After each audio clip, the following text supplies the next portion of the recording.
fa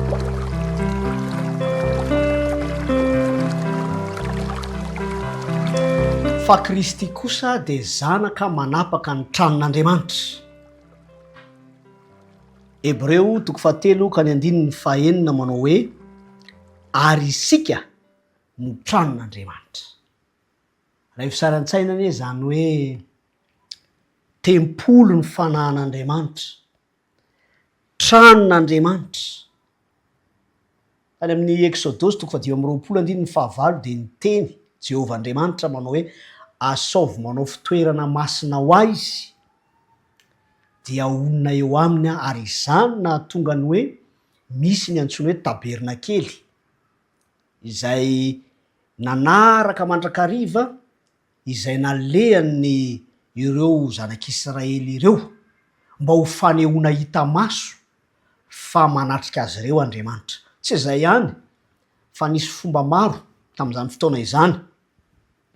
Fa amin'izao fotoana izao dia manambara Paoly apôstôly fa izaso ianao ilay tranon'Andriamanitra ary hoy izy hoe Kristy, Jesosy Kristy zany ilay zanak'Andriamanitra no manapaka ny tranon'Andriamanitra.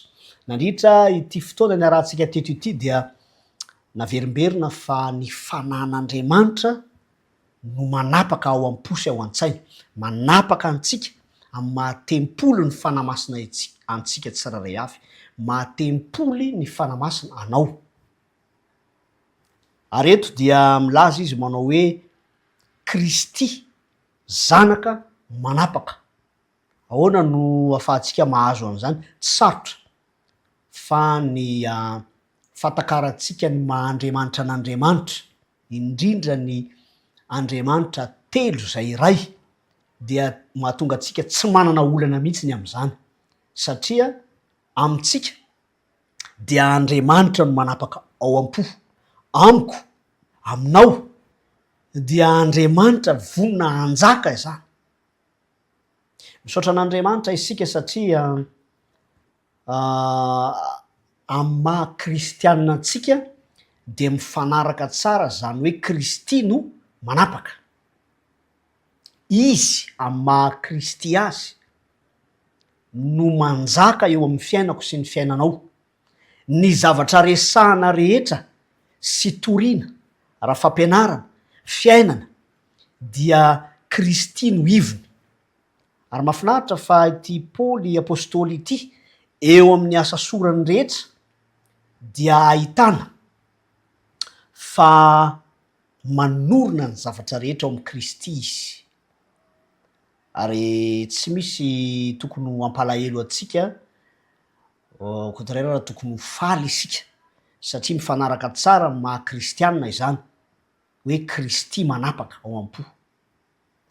Tsy tokony hisy fisalasalana ary fiainana izay iriantsika mba hivoatra eo amin'ny andavanandrom-piainantsika izany satria raha Kristy tokoa no manapaka ao am-po sy ao an-tsaina dia azo antoka ny ho avy mandrakizay satria Andriamanitra mihitsy no miaina na ny marimarina kokoa mampiaina ny fiainany eo amin'ny fiainantsika.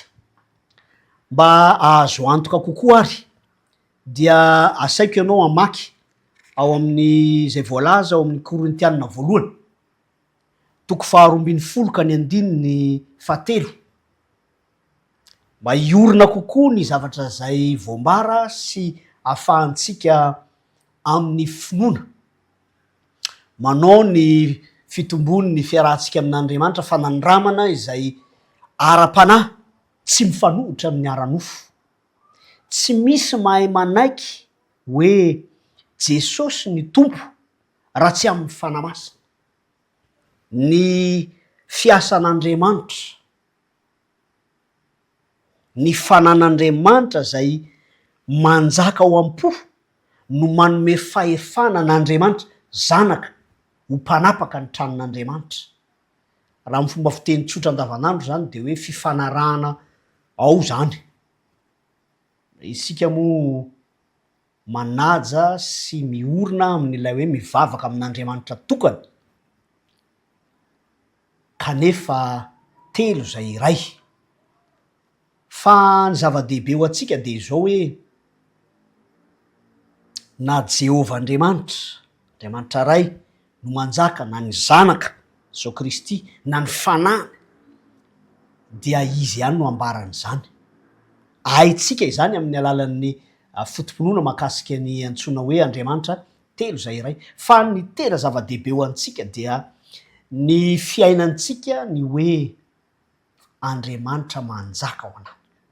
Andriamanitra ray, Andriamanitra zanaka, Andriamanitra fanahy. Ka izany asan'Andriamanitra ao amiko zany de tsy mifanohitra fa azo antoka. Ndre mandeha ao miasan'ny apôstôly toko 5 dia ny 9:7 moa no tena tiatsika anambarana azy. Fa tam'izany fotoana izany apôstôly Petera no teo anivon'ny fiangonana araka tamin'ireo apôstôly. Dia zao no zavatra nisy nifanaraka ny ray saina ka samy nilaza manao hoe ho akambatsika ho angonina makaty ny fandraisana anjara mety ho fanatitra io fananana sy ny sisa. Nanapa-kevitra ny Asa Safira manao hoe zahay tompoko hanolotra ny vidin'ny tany fa manana tany zay ao dia ho amidinay zany de ho aterinay aty. Rehefa namidy le tany samy resy lahatra izy mivady hoe ohatrany be loatra ty ramatoa ve sa be loatra ty rangahy. Tsy fantatra moa hoe iza no resy lahatra voalohany fa niaraka atao izy ireo ary nanapaka izy ireo fa ny ampahany ihany no aterina. Mety ho ny ampahany be tsy maninona fa ny zava-dehibe de hoe fanahoana no tsy izy rehetra no naterina fa ny ampahany. Asan'ny apôstôly toko 5 dia miresaka ny amin'izy io. Ka rehefa tonga tany ny anankiray moa mbola nijanona tany an-trano de zao no fanambarana eo amin'ny 7 ary Petera, ry Ananiasy, nahoana Satana no nameno ny fonao andainga amin'ny fanamasina ka hanafina ny vola sasany vidin'ny tany. Satria rehefa nanontaniana teo napetrany teo le izy dia tony hoe io le izy rehetra. De zao no zavatra nisy.